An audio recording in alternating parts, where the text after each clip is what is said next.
الامین الکریم ونحن علی ذلک من الشاہدین والشاکرین والحمد للہ رب العالمین۔ سبھی حضرات حضور کی بارگاہ میں ہدیہ درود سلام پیش کریں۔ الصلاۃ والسلام علیک یا رسول اللہ، الصلاۃ والسلام علیک یا نبی اللہ، الصلاۃ والسلام علیک یا حبیب اللہ وعلی آلک واصحابک یا رحمۃ للعالمین۔ حمد و صلوات کے بعد یہ ماہ رمضان جو ہے یہ صفر المظفر کا مہینہ ہے، اور اس مہینے کے اندر بہت ساری شخصیات جن کا تعلق ہمارے بر صغیر کے ساتھ ہے، دینی طور پر تصوف کی دنیا میں ان کا بہت بڑا مقام ہے، ان کا یوم وصال بھی اسی ماہ رمضان صفر المظفر کے مہینے کی مختلف تاریخوں میں ہوا ہے۔ ڈیٹیل آپ پڑھنا چاہیں تو مہینوں میں سب سے زیادہ جس میں وصال ہوئے وہ صفر المظفر کا مہینہ، یہ پوری ڈیٹیل وہاں لکھی ہے۔ ہمارے بر صغیر میں سے حضرت داتا صاحب علی اجمیری رحمۃ اللہ علیہ، آپ کا وصال بھی اس مہینے میں ہے۔ حضرت مجدد ثانی شیخ احمد سرندی رحمۃ اللہ علیہ، ان کا وصال بھی اسی مہینے میں ہے۔ پھر حضور سیدی اعلیٰ حضرت امام احمد رضا فاضل بریلوی، آپ کا وصال بھی اسی مہینہ میں ہے۔ رئیس المجددین اعلیٰ حضرت پیر میر شاہ صاحب گولوی رحمۃ اللہ علیہ، آپ کا وصال بھی اسی ماہ رمضان میں ہے۔ اور بالخصوص ان تمام شخصیت کے امام عرفہ و اعلیٰ، ایک روایت کے مطابق سیدنا حضرت امام حسن مجتبیٰ علیہ السلام، آپ کا وصال بھی سفر میں ہے، لیکن صحیح بات یہ ہے کہ آپ کا وصال ربیع الاول شریف میں ہے۔ بہرحال دونوں تاریخیں ہمارے یہاں جو لکھی ہے وہ صفر المظفر کی، اور بالخصوص اسی ماہ رمضان کی 29 کو حضرت امام رضا کا انتقال ہوا ہے، جن کی وجہ سے یہ آپ کو رضا نام ملتے ہیں، اور جس کی وجہ سے یہ رضویت ملتی ہے۔ یہ اصل میں مولانا احمد رضا خان صاحب کا ان کی وجہ سے رضویت نہیں ہے، بلکہ اصل میں امام رضا ہیں، جو ائمہ اہل بیت میں سے 8ویں امام ہیں، سیدنا حضرت امام موسیٰ کاظم علیہ السلام کے بیٹے، اور بہت سارے سلاسل آپ کی وجہ سے یہ چلے ہیں۔ جیسے ہمارے یہاں سلسلہ عالیہ قادریہ، تو سلسلہ عالیہ قادریہ یہ حضور مولا کائنات، آپ کے بعد حضرت امام حسین علیہ السلام، ان کے بعد امام حسین العابدین، پھر حضرت امام محمد باقر، پھر امام محمد جعفر صادق، پھر امام موسیٰ کاظم، پھر امام رضا، اور انہی کی وجہ سے حضرت معروف کرخی جو ہے وہ انہی کے ہاتھ پر اسلام لائے، حلقہ گوش اسلام ہوئے معروف کرخی، جن کا مزار پر انوار بغداد شریف کے اندر ہے، اور وہ مرید اور خلیفہ ہیں امام رضا کے۔ ان کے پھر آگے مرید ہیں سری سختی، ان کے مرید ہیں جنید بغدادی، ان کے مرید ہیں پھر حضرت شیخ ابو بکر شبلی، پھر انہی کے آگے مریدوں میں عبد الواحد ہیں، شیخ احمد ہیں، ابو سعید ہیں، ان کے مرید پھر سرکار غوث پاک ہیں۔ یعنی امام رضا کس کا نام ہے؟ سرکار غوث پاک کے پیر و مرشد کا۔ تو یہ حضرت امام علی رضا، آپ کا بھی اس ماہ رمضان کی 29 تاریخ کو یوم وصال ہے۔ ہمیں چاہیے کہ یہ تاریخیں نوٹ کریں، اور جب بزرگان دین کی تاریخ آئے تو ضرور ہمیں شام کے وقت ان کی فاتحہ کا اہتمام کرنا چاہیے۔ یہ ضروری نہیں ہے کہ آپ پورے محلے کو بلائیں، آپ خود جو پڑھ سکتے ہیں وہ پڑھیں، کلام پاک کی صورت میں سورہ فاتحہ پڑھیں، اخلاص پڑھیں، کلام پاک کا جو حصہ پڑھنا چاہتے ہیں پڑھیں، دوسری اور کھانا پکا کر خود بیٹھ کر ختم شریف بھی پڑھیں اور اصالہ ثواب کریں۔ محلے والوں کو بلانے کی کوئی ضرورت نہیں ہے۔ اصالہ ثواب کے لیے آپ تنہا اپنے گھر کے اندر بھی اصالہ ثواب کا اہتمام کر سکتے ہیں۔ سیدنا حضرت امام علی رضا وہ ہیں کہ جن کا لقب ہے غریب الغرباء۔ ائمہ اہل بیت میں مدینہ پاک سے سب سے زیادہ جو دور ہے نا، جن کا مزار ہے، وہ امام علی رضا ہے۔ آپ دیکھیں کہ حضرت امام حسن مجتبی آپ جنت البقیع میں، حضرت امام حسین علیہ السلام کا مزار کربلا معلیٰ میں ہے، پھر امام زین العابدین آپ بھی جنت البقیع میں، آپ کے بیٹے امام محمد باقر وہ بھی جنت البقیع میں، آپ کے بیٹے امام جعفر صادق ان کا مزار بھی جنت البقیع میں، پھر ان کے بیٹے حضرت امام موسیٰ رضا ان کا مزار بغداد شریف میں ہے، جس کو کاظمین شریف کہتے ہیں۔ ان کا اور ان کے پوتے کا حضرت امام علی رضا کے بیٹے امام محمد جواد، امام علی تقی، ان دونوں کا دادا اور پوتے کا مزار جو ہے وہ کاظمین میں ہے، بغداد شریف کا ایک پورا محلہ ہے۔ پھر اس کے علاوہ سیدنا حضرت امام علی نقی 10ویں امام، امام حسن عسکری، ان دونوں کا مزار بھی بغداد میں سامرا میں، بغداد سے کچھ فاصلہ ہے، مجھے مائلج کا پتہ نہیں، تقریباً کو 50-60 میل جگہ پر ہے سامرا، وہاں ان دونوں کا باپ بیٹے کا مزار ہے۔ ان کے بیچ میں امام علی رضا ہے، ان کا مزار ایران کے اندر ہے، مشہد کے اندر، یعنی مشہد کے اندر آپ کا مزار ہے۔ وجہ اس کی یہ بنی کہ بنو امیہ کے اندر جتنے بھی عمراء حکمران آئے ہیں، سب کے اندر جو اہمیت ہے وہ حضرت عمر ابن عبدالعزیز، ان کا کمال یہ ہے، آپ یہ اندازہ فرمائیں کہ جب حضرت معاویہ رضی اللہ تعالیٰ عنہ کو حکومت ملی تو پہلے کیا تھی؟ خلافت راشدہ، یعنی حضور نے خود ارشاد فرمایا کہ میرے بعد 30 سال خلافت راشدہ ہوگی، ثم تکون ملکا عدودا، پھر کاٹنے والی بادشاہت ہوگی۔ تو وہ خلافت راشدہ کا دور ختم ہوتا ہے حضرت امام حسن مجتبی تک، یعنی حضور نے فرمایا نا کہ میرے بعد 30 سال خلافت راشدہ ہے۔ حضور کا وصال ہوتا ہے سن 11 میں، 11 ہجری میں، تو 11 ہجری سے 30 سال کا پورے ہوتے ہیں 41 ہجری، تو 40 ہجری میں حضور مولا کائنات حضرت علی کرم اللہ وجہ الکریم کی شہادت ہوئی۔ ان کے بعد پھر 6 مہینے حضرت امام حسن مجتبی خلیفہ رہے،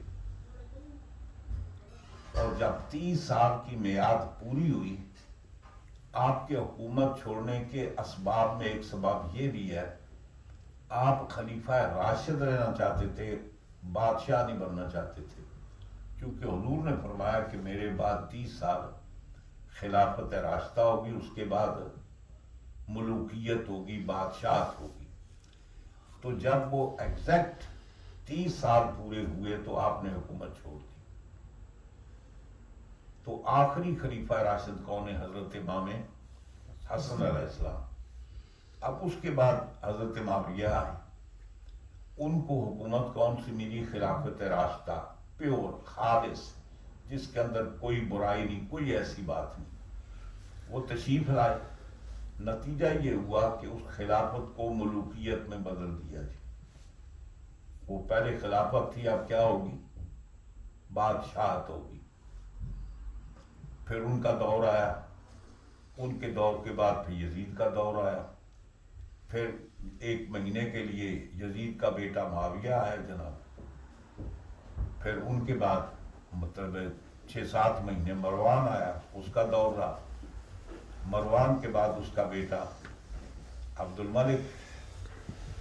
الملک کے بعد پھر اس کا بیٹا ولید، اس کے بعد اس کا بیٹا سلمان، اس کے بعد اس کا بیٹا ولید، یا پہلے ولید بعد میں سلمان ہے، اس کے بعد پھر عمر ابن عبدالعزیز آئے جی۔ سیدنا عمر ابن عبدالعزیز بنو امیہ کے خلفاء میں سے، ان کا کمال یہ ہے کہ انہوں نے ملوکیت کو پھر خلافت میں بدل دیا، اور یہی وجہ ہے کہ ہمارے ہاں تمام علماء سنت کا اس بات پر اتفاق ہے کہ خلافت راشدہ اس کو کہتے ہیں علی نہج النبوہ، وہ خلافت جو نبوت کے طریقے پر، جس طریقے سے حضور نے حکومت فرمائی، حضور کا انداز تھا، وہی انداز امام حسن مجتبیٰ تک 5 خلفائے راشدہ تک رہا۔ پھر اس کے بعد ملوکیت بدل گئی، عمر ابن عبدالعزیز آئے، پھر انہوں نے ملوکیت کو خلافت میں بدلا جی۔ اب اس میں معیار سمجھیں، حضرت معاویہ صحابی ہو کر خلافت راشدہ کو ملوکیت میں بدلا، وہ تابعی ہو کر ملوکیت کو پھر خلافت راشدہ میں بدل دیا جائے۔ ان کی خلافت کو خلافت علی نہج خلافت راشدہ کہا جاتا ہے، یعنی وہ خلافت راشدہ تو نہیں ہے لیکن خلافت راشدہ کے طریقے پر۔ اور پھر انہی کے دور میں بہت ساری باتیں ہوئیں،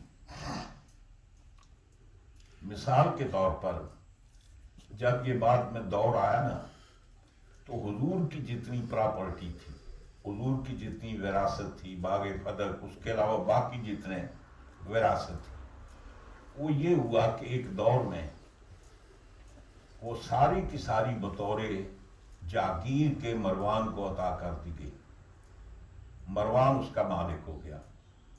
پھر مروان کے مرنے کے بعد کیا ہوا، وہ جتنا باغ فدق تھا نا، یا جتنی حضور کی وراثت تھی، وہ مروان کے بیٹوں میں یہ گھڑی کھڑی ہوئی ہے جی،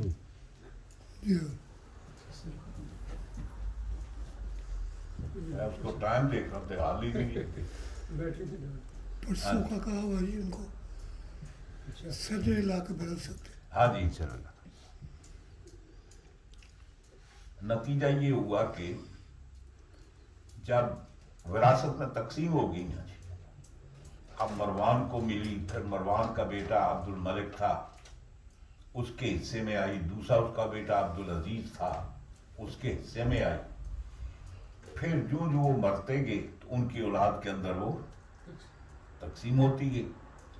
عمر ابن عبدالعزیز کا دور آیا، آپ نے تمام سے وہ جو حضور کی وراثت تھی واپس چھین لی، دوبارہ فراہم کر کے اس کو مرکزی حکومت کے تحت رکھا، اور اس کا متولی ائمہ اہل بیت میں حضرت عبداللہ مہد، جو حضرت امام حسن کے پوتے تھے، امام باقر جو حضرت امام حسین کے پوتے تھے، ان کے حوالے کر دی کہ جس طریقے سے حضور اس کو تقسیم کرتے تھے، یا حضور کے دور میں خلفائے راشدین کے دور میں، بالخصوص شیخین کے دور میں جس طریقے سے اس کا عمل رہا ہے، اسی طریقے سے آپ نے یہ کام کرنا ہے، یعنی واپس جائیداد چھین کر پھر وہ باقاعدہ طور پر حکومت کے حوالے کی، اور وہ جو حضور کا طریقہ تھا اس کو دوبارہ زندہ کیا۔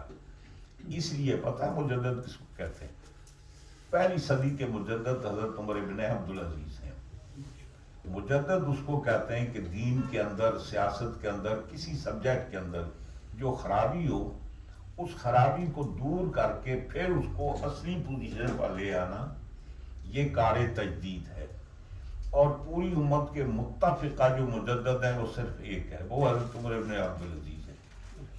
باقی جتنے مجدد گزرے ہیں نا، یہ سب مریدوں کے بنائے ہوئے ہیں جی، یہ سب مریدوں کے، شاگردوں کے، عقیدت مندوں کی مجدد ہے، یعنی وہ سب جو شاگرد فرد عقیدت میں مجدد بنایا. ہمارے دور میں کئی مجدد بنے, میرے پاس وقت نہیں ہے تفصیل کا. تو مقصد یہ ہے کہ وہ مجدد ہیں جن کے مجدد ہونے میں کوئی شک نہیں. پہلے مجدد کون ہے؟ حضرت عمر ابن عبدالعزیز. اور پوری امت کا آتا کہ شیعوں کا بھی اس پر اتفاق ہے. یہ کام کیا کہ آپ نے وہ جتنے خرافات تھے نا بنو امیہ کے, سب کا ازالہ کیا. پھر صرف یہ نہیں, پھر انہوں نے یہ کیا کہ لوگوں کی زمینوں پر قبضہ کیا, لوگوں کی جائیدادوں پر قبضہ کیا. جس کا اچھا کاروبار دیکھا اس کا کاروبار لوٹ لیا, جس کی زمینیں دیکھی ان کو لوٹ لیا. عمر بن عبدالعزیز نے پھر دوبارہ جو اصل مالک تھے ان کو واپس کیا, ان کو واپس کیا.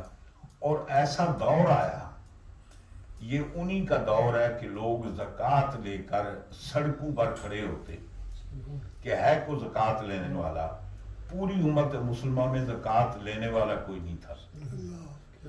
پھر علماء کو یہ فتویٰ دینا پڑا کہ جس فرض کا ادا کرنا مشکل ہو جائے اس کی فرضیت ختم ہو جاتی ہے. یعنی مطلب ہے کہ آپ زکوٰۃ غیر مسلم کو دے نہیں سکتے.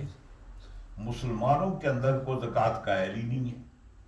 زکوٰۃ وہ لے سکتا ہے کہ جو خود صاحب نصاب نہ ہو.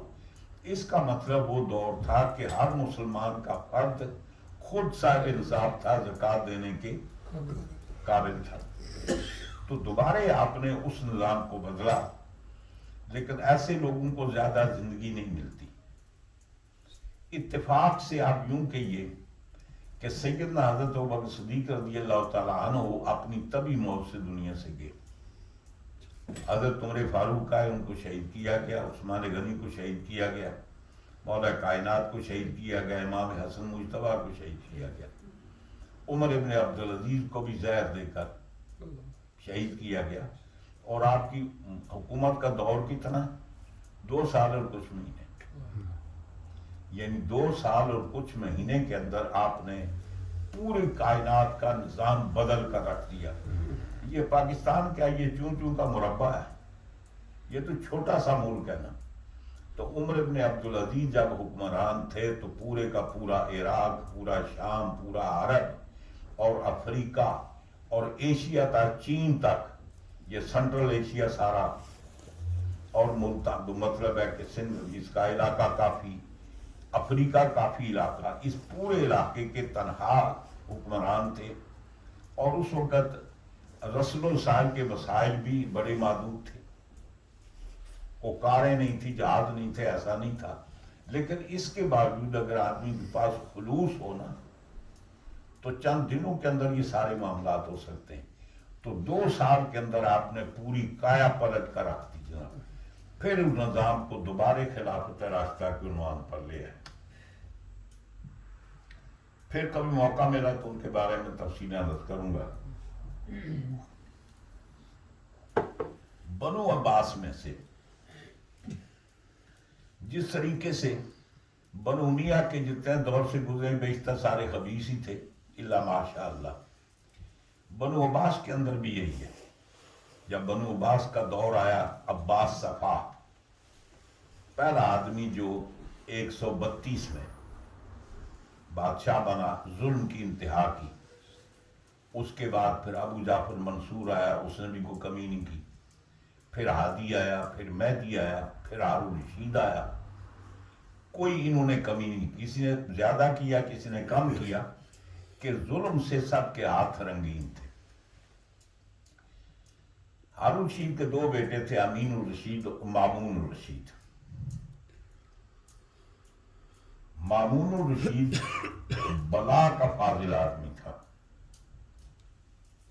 بہت بڑا عالم, بہت بڑا فاضل. بلکہ مامون رشید کی وہ راویان حدیث میں سے ہے, بڑا اعلیٰ مقام ہے. اس نے جب یہ دیکھا کہ ہم نے اہل بیت کے نام پر یہ حکومت لی ہے اور انہی پر ہم ظلم کر رہے ہیں, چنانچہ پھر مامون رشید نے یہ کیا کہ جن کا یہ مہینہ ہے, یہ اصل میں یہ مہینہ ہے امام رضا کا مہینہ ہے, یہ اعلیٰ حضرت یا باقی ہو گیا, تو ان کے در کے منگتوں کے بھی برابر نہیں ہیں. اصل جو امام رضا ہیں وہ 8ویں امام ہیں.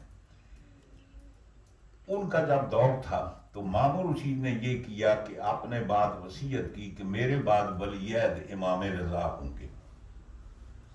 چنانچہ یہ کیا کہ ان کو اپنی بیٹی کا رشتہ بھی دیا اور جہاں جاتا نا اپنے ساتھ حضرت امام علی رضا کو لے کر جاتا. بڑی عزت بڑی رسپیکٹ. ہارون رشید مامون رشید اصفہان میں مشہد میں گیا تھا ایران میں. حضرت امام علی رضا علیہ السلام کو بھی ساتھ لے کر گیا. جب وہاں کے لوگوں کو پتہ چلا کہ حضرت امام علی رضا تشریف لا رہے ہیں تو کہتے ہیں کہ لاکھوں کی تعداد میں لوگ پیشوائی کے لیے جمع ہوئے, زیارت کے لیے جمع ہوئے, اور جس میں 4000 محدثین تھے, بڑے بڑے ائمہ محدثین. یہ استقبال کے لیے پہنچے اور حضرت امام علی رضا انتہائی حسین و جمیل, انتہائی خوبصورت تھے. آپ ہمیشہ نقاب رکھتے جہاں بھی جاتے تھے. تو بہت سارے محدثین کرام جمع ہوئے. انہوں نے ریکویسٹ کی حضرت ایک کام کریں کہ ایک تو اپنا دیدار ہمیں کرائیں اور دوسرا ہمیں وہ حدیث سنائیں جس میں آپ ہی کا واسطہ ہو. یعنی مطلب یہ ہے کہ آپ جس میں کوئی دوسرا نہ ہو جی, وہ حدیث سنائیں جو آپ نے اپنے والد سے سنی, انہوں نے اپنے والد سے, انہوں نے اپنے والد سے, انہوں نے اپنے والد سے, انہوں نے مولا کائنات سے, انہوں نے سرکار سے. تو آپ نے فرمایا ٹھیک ہے. پہلی بات تو یہ ہے کہ آپ نے سب کو اپنے دیدار سے مشرف فرمایا. پھر آپ نے ایک حدیث سنائی. آپ فرماتے ہیں کہ مجھ سے یہ بات بیان کی ہے میرے والد گرامی امام موسیٰ قاسم نے. وہ فرماتے ہیں کہ ان سے یہ بات بیان کی, حدیث بیان کی امام جعفر صادق نے. وہ فرماتے ہیں کہ مجھ سے یہ بات امام باقر علیہ السلام نے بیان کی. وہ کہتے ہیں کہ مجھ سے میرے والد امام علی بن حسین, امام زین العابدین علیہ السلام نے بیان کی. وہ فرماتے ہیں کہ مجھ سے میرے والد گرامی حضرت امام حسین نے بیان کی. وہ فرماتے ہیں مجھ سے مولا کائنات نے بیان کی. مولا کائنات فرماتے ہیں کہ مجھ سے حضور نے بیان کیا. حضور فرماتے ہیں کہ مجھ سے یہ بات جبریل نے بیان کی.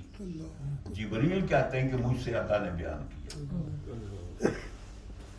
یعنی وہ روایت ہے جو اللہ سے چلی. وہ کیا ہے؟ تو آپ فرماتے ہیں کہ اللہ تعالیٰ یہ ارشاد فرماتا ہے کہ لا الہ الا اللہ کیا ہے؟ اسنی, یہ میرا قلعہ ہے. من داخلہ فی حصنی, جو میرے قلعے میں داخل ہوا نا وہ امن میں آ گیا. وہ حدیث کیا ہے کہ من قال لا الہ الا اللہ, یہ لا الہ الا اللہ کیا ہے؟ کلمہ طیبہ, یہ میرا قلعہ ہے. اور جو اس قلعے میں داخل ہوا وہ بخشا گیا. تو یہ حدیث بیان کرنے کے بعد آپ فرماتے ہیں بے شرائطہا, اس کی کچھ شرطیں بھی ہیں. یعنی صرف لا الہ الا اللہ کہنا کافی نہیں, بلکہ اس کے کچھ شرائط ہیں. جس طریقے سے حضور کا ارشاد ہے, حضور فرماتے ہیں من قال لا الہ الا اللہ داخل الجنہ. جس بندے نے لا الہ الا اللہ پڑھا وہ جنت میں دا. لا الہ الا اللہ سے مراد یہ نہیں کہ محمد رسول اللہ نہیں ہے. بعض جیسے انگریزی میں نہیں ہوتے ایبریویشن جی, شارٹ کٹ نام نہیں ہوتے, عربی کے اندر بھی ایسے ہے. جیسے آپ کہتے ہیں کہ بھائی ثنا, ثنا سے کیا مراد ہے؟ پوری ثنا. ایک آدمی کہتا ہے الحمدو سنا جی, تو الحمدو سے مراد کیا؟ صرف الحمدو ہے, پوری سورہ فاتحہ ہے. آدمی کہتا ہے قل واللہ سنا ہے جی, تو قل واللہ سے مراد کیا ہے؟ پوری سورہ اخلاص. اسی طریقے سے مثلا تحمید ہے, تسمیع ہے, اسی طریقے تشہد ہے, التحیات ہے. ایک آدمی کہتا ہے تحیات پڑھیں جی, تو اس کا کیا مطلب ہے؟ تحیات عبد و رسول تک ہے. سمجھ گئے؟ اسی طریقے سے جب کہا جاتا ہے نا لا الہ الا اللہ، تو اس کا مطلب یہ نہیں صرف لا الہ، بلکہ اس سے مراد کیا ہے؟ لا الہ الا اللہ محمد رسول اللہ، پورا کلمہ مراد ہے۔ اور پھر فرمایا کہ اس کی کچھ شرائط ہیں، صرف کلمہ پڑھنے سے بندہ جنت میں نہیں جاتا، اس کے جو لوازمات ہیں بندہ ان کو پورا کرنا پڑتا ہے۔ حضرت علامہ اقبال رحمۃ اللہ علیہ فرماتے ہیں چمی گویم مسلمانم بلرزم۔ علامہ اقبال کہتے ہیں کہ جب میں اپنے آپ کو کہتا ہوں میں مسلمان ہوں تو میرے جسم پر کپ کپی طاری ہو جاتی ہے، لرزہ پر اندام ہو جاتا ہوں۔ چمی گویم مسلمانم بلرزم، جب میں اپنے آپ کو کہتا ہوں میں مسلمان ہوں تو کانپ اٹھتا ہوں۔ کیوں؟ کہ دانم مشکلات لا الہ، میں لا الہ کی مشکلات کو سمجھتا ہوں۔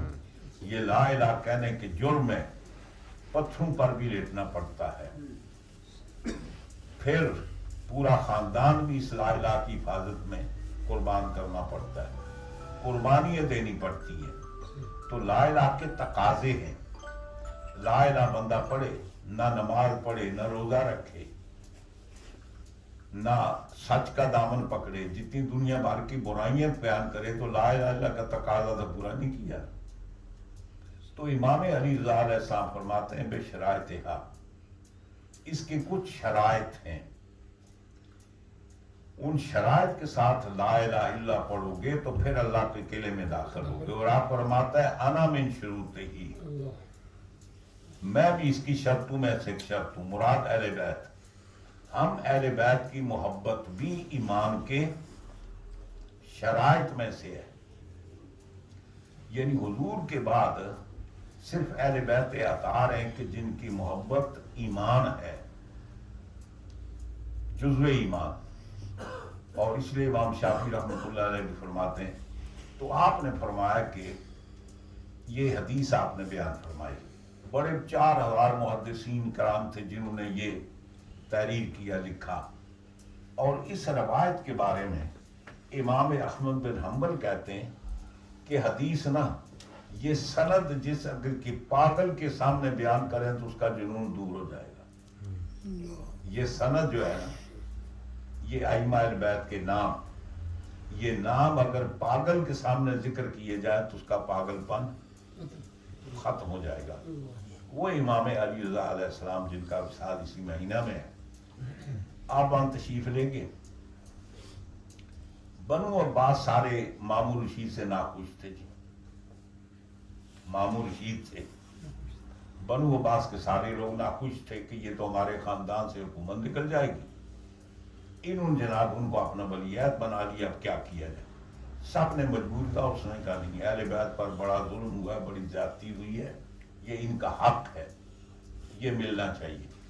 چنانچہ یہ ہوا کہ آپ انگور بہت پسند فرماتے تھے، سیدنا حضرت امام علی رضا علیہ السلام۔ تو وہاں یہ ہوا کہ بنو عباس میں سے کچھ لوگ مخالفین تھے، انہوں نے انگوروں کے اندر زہر ڈال کر امام علی رضا کو دیا۔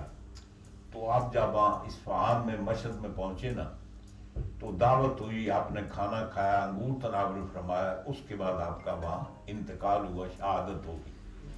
پھر آپ کا مزار مشہد شریف میں ہے، یعنی ایران کے اندر۔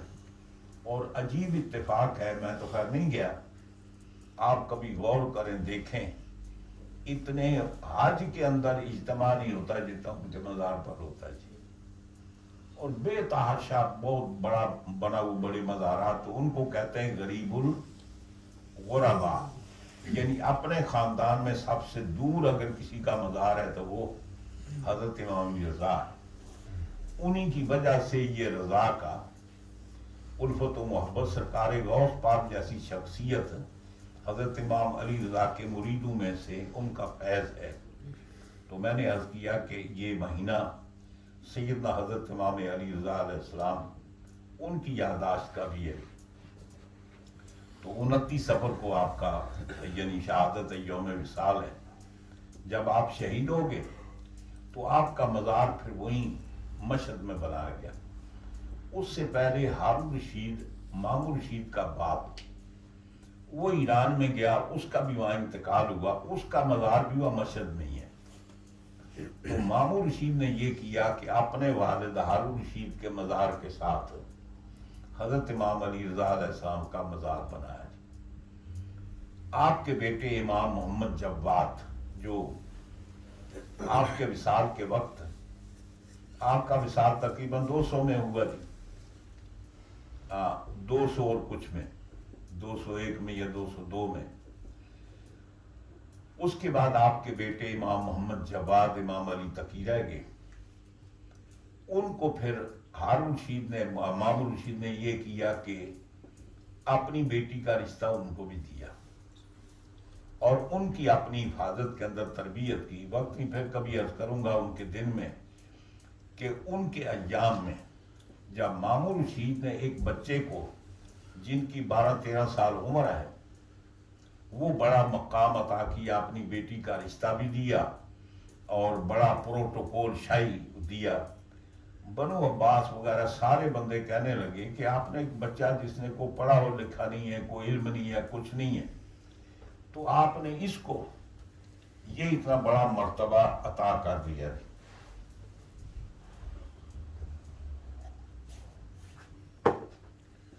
اس وقت کے قاضی القضات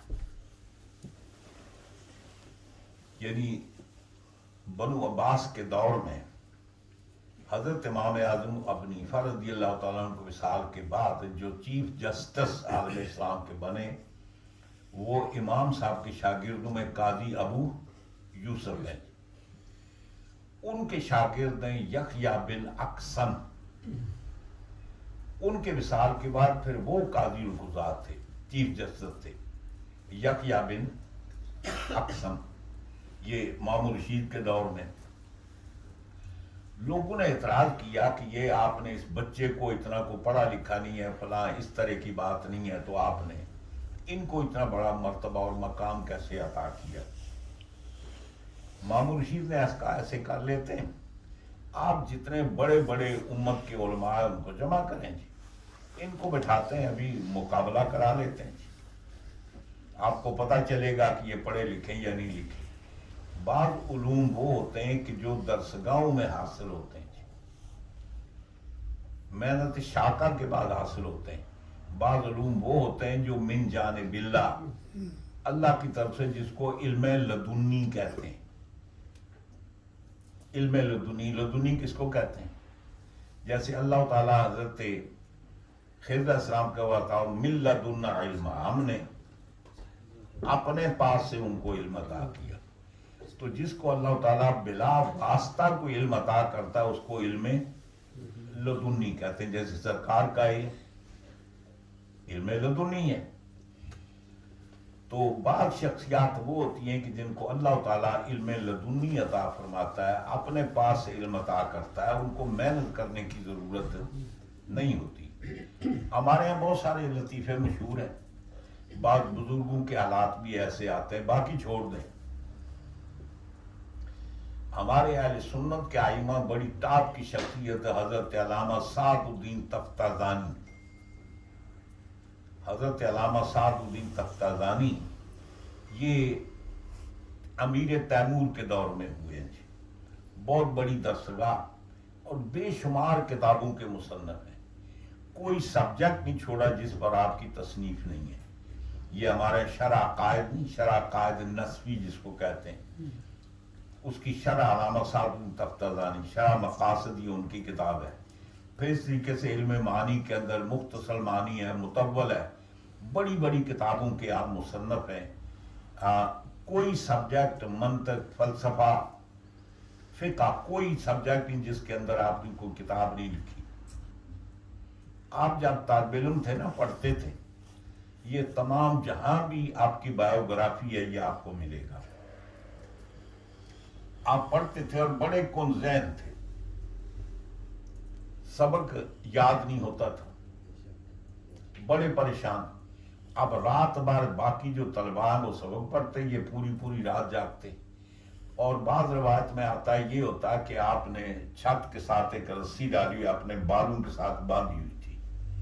اب وہ کتاب کا مطالعہ کرتے ہیں، جب کبھی اونگ آتی نا اوپر سے جناب وہ رسی سے کھینچ لگتی جناب، پھر آنکھ کھل جاتی. بڑی محنت کرتے لیکن وہ یاد نہیں ہوتا، سمجھ نہیں تھی. ایک دفعہ یہ آپ بیان کرتے ہیں نا، انہوں نے خواب کا ذکر نہیں کیا جی. یہ بات خواب کی بھی ہو سکتی، جاگتے بھی ہو سکتی ہے، لیکن جنہوں نے اس کا ذکر کیا انہوں نے نہ خواب کا ذکر کیا نہ جاگنے کا ذکر کیا. کہتے ہیں کہ ایک ساتھی آیا، اس نے حضرت صاحب تفتازانی سے کہا کہ بھائی تمہیں حضور بلا رہے ہیں. نام تو نہیں لیا نا. اس نے کہا بھائی میں مطالعہ کر رہا ہوں، سبق یاد نہیں ہو رہا، صبح سبق پڑھنے جاؤ جو میرے پاس وقت نہیں. دوبارہ پھر کہا وہ تمہیں سرکار بلا رہے ہیں. اس نے کہا بھائی جاؤ تم سرکار سے ملو. تیسری بار اس نے کہا حضور اکرم صلی اللہ علیہ وسلم وہ تمہیں یاد فرما رہے ہیں. تو ننگے سر تو ننگے پاؤں جناب فٹو فٹ اٹھے دوڑے، سرکار سے ملاقات ہوئی. حضور نے فرمایا کہ کیا بات ہے صاحب تمہیں سب یاد نہیں ہوتا؟ تو عرض کرتا ہے حضور میں بڑی محنت کرتا ہوں، یاد نہیں. آپ نے فرمایا منہ کھول.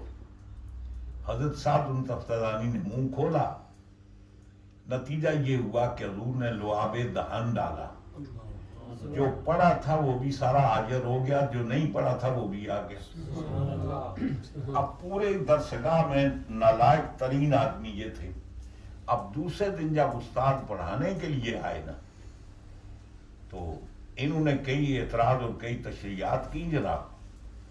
تو استاد نے سوچا بھئی یہ راتوں رات ہوا کیا ہے؟ جب ان کی قابلیت کو دیکھا تو فرمایا کہ سعد آج کے بعد میرے مسند پر تم بیٹھو اور تم پڑھاؤ گے. اس کو کہتے ہیں جو ڈائریکٹ عطیہ ملتا ہے. لیکن کبھی کبھی معرومی بھی ہو جاتی ہے. انہی کے دور میں سید علی شریف جرجانی، وہ بے شمار کتابوں کے مصنف ہیں. جس عنوان پر سعد تفتازانی نے کتاب لکھی نا، اس عنوان پر سید علی شریف جرجانی کو کہتے ہیں سید سند، یعنی وہ آدمی جو سند کی حیثیت رکھتے ہیں. وہ جوان تھے. سعد تفتازانی مچور تھے، تقریباً 50-60 سال کی عمر تھی، 60 سال کے قریب. ایک مسئلے میں اختلاف ہو گیا. نئے پڑھ کر آئے نا حضرت سید علی شریف جرجانی جناب، ایک مسئلے میں اختلاف ہو گیا. چنانچہ تیمور لنگ نے سرکاری طور پر ان دونوں میں مناظرے کا، مباحثے کا اہتمام کیا. نتیجہ یہ ہوا جناب کہ جب مباحثہ ہوا دونوں کے درمیان تو سید علی شریف جرجانی جیت کے. سعد تفتازانی جواب نہ دے سکے. اب اتنی بڑی شخصیت، وہ شکست کھا کر گھر گئے نا، دوسرے دن مردے پائے گئے. یعنی وہ شکست کو برداشت نہ کر سکے، ان کا انتقال ہو گیا. اس میں ایک اور بزرگ نے بات لکھی، اصل وجہ اور تھی. علمی طور پر سعد الدین تفتازانی کا بھی جواب نہیں اور سید علی شریف جرجانی کا بھی جواب نہیں. سینکڑوں کتابوں کے مصنف ہیں. فرمایا کہ اصل سعد الدین تفتازانی کی شکست کی وجہ یہ تھی کہ ان کا علم جو ان کے پاس تھا، ان کی اپنی محنت نہیں تھی، یہ سرکار کا عطا کردہ تھا. اور یہ خیال نہیں کیا کہ جنہوں نے مجھے علم دیا میں انہی کے بیٹے سے مناظرہ کرنے چلا ہوں. سید علی شریف جرجانی جب مناظرہ ہوا پھر حضور نے فرمایا ٹھیک ہے جڑا آپ پڑھے ہی نا، پھر اس نہ کر مناظرہ. ہماری بلی اور ہم پر میوں، ہم علم دیں اور ہماری اولاد سے تم مناظرے کرو. اور یہ مناظرے ایسے ہوتے ہیں جی. دور کی بات چھوڑیں، ریسنٹلی آپ کو بات بتاتا ہوں. حضرت قبلہ عالم پیر مہر شاہ صاحب گولوی رحمۃ اللہ علیہ، آپ کے میاں والی ملتان کافی مرید تھے. تو آپ وہاں تشریف لے گئے تو یہ تھا مولوی حسین علی چکرالوی. یہ ضلع میاں والی کے اندر بہت بڑا قصبہ ہے چکرالا جی. تو وہاں جتنے بڑے بڑے ملک وغیرہ تھے وہ سارے پیر صاحب کے مرید تھے.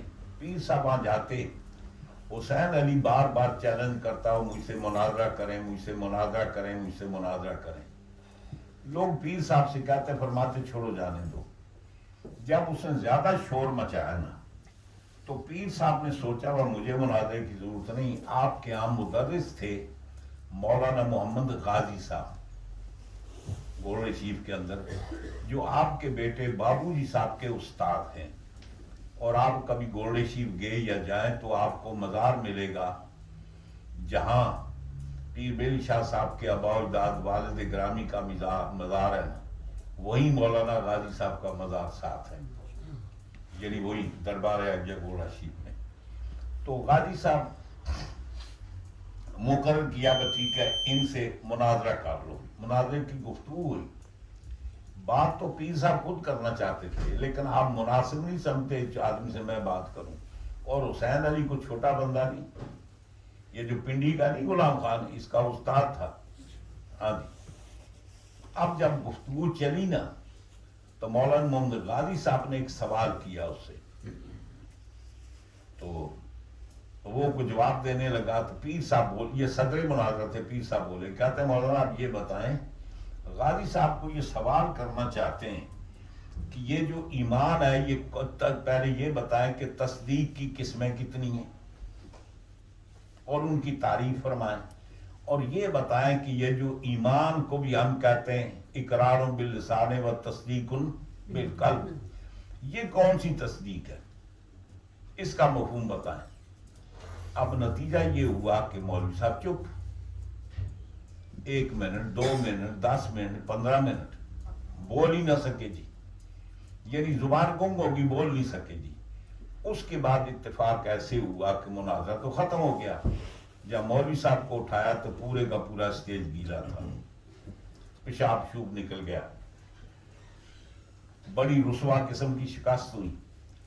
لوگوں نے کہا آپ تو بہت کہتے تھے پیر صاحب کو مناظرہ کریں، وقت پر بول ہی نہیں سکے. آپ کہنے لگے تو مناظرے کی بات کرتے ہو. اس وقت مجھ سے کوئی یسرنا القرآن لاتا نا تو پٹی کہتا پڑھتا، بھائی یہ بتائیں الب، مجھے تو الب بھی نہیں آتا تھا. کہتے ہیں کہ پیر صاحب نے میرا علم سارا سلب کر لیا. اس وقت میں کورا تھا، میرے پاس تھا ہی کچھ نہیں. میں سوچتا رہا، مجھے کوئی جواب نہیں آیا. تو کبھی کبھی ایسے ہوتا ہے کہ سرکار کا فیضان ہوتا ہے، جب ان کی اولاد سے کوئی الجھتا ہے نا تو پھر کبھی کبھی سرکار کرم فرماتے ہیں ہماری بلی اور ہم ہی پر میں ہوں. تو فرماتے ہیں کہ حسین علی کا علم سلب ہو گیا اور اتنی دردناک قسم کی اس کو شکست ہوئی. اور اس کی ایک کتاب ہی ہے بلغت الحرام، ہم اس کو پڑھتے ہیں بلغت الحرام، ابھی خواہشات کی باتیں. تو اب یہ کر رہا تھا کہ سیدنا حضرت امام علی رضا بات ختم ہوگی.